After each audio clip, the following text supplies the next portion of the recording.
Laipni lūgti dizaina studijā Koprade. Mani sauc Evita, un esmu šīs studijas radītāja un vadītāja un idejas autore. Un jā, ko tad mēs šajā studijā darbojamies?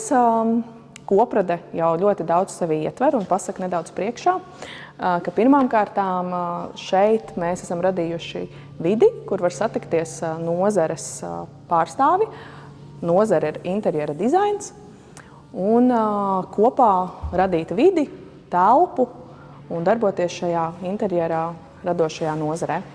Es pati darbojos jau ļoti ilgus gadus uzņēmējdarbībā, un man ir zīmols Casa di Vanna, kur mēs radām dizaina vannas un izlietnes. Tad arī Casa di Vanna ir atradusi šeit sev mājas, un šo mēs izmantojam arī kā šī zīmola studiju. Bet papildus tam jau kādus 3 gadus darbojos ar vannas istabu aprīkojumu. Un tad tā arī radās ideja par studiju, jo tas, ko mēs darām, mēs aicinām klientus pie mums un kopā ar klientiem un viņu šo te vīziju par topošo vannas istabu, tad radām pilnu vannas istabas aprīkojumu, veidojam šādus moodboardiņus, lai klientiem rastos tā kā labāks priekšstats par to, kā tā telpa varētu nākotnē izskatīties. Un attiecīgi studijā arī pārstāvam ļoti daudz dažādus zīmolus un produktus, kā arī risinājumus, ko tad arī piedāvājam klientiem, aprīkojot šīs te vannas istabas.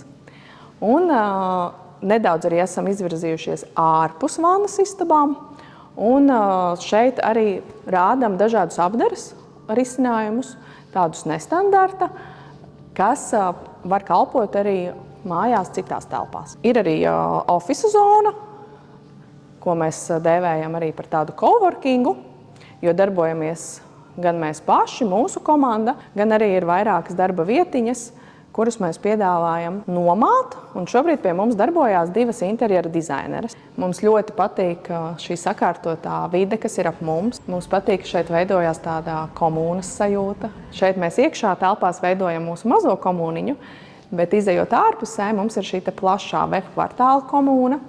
Un, protams, arī šīs telpas ir unikālas ar to, ka tās ir jaunradītas. Mēs telpām pieteicāmies jau tajā brīdī, kad tās tika tikai radītas, un tas lielais bonus bija, ka mēs varējām tās pielāgot mūsu vēlmēm un vajadzībām. Un mums ir brīnišķīgs bonus.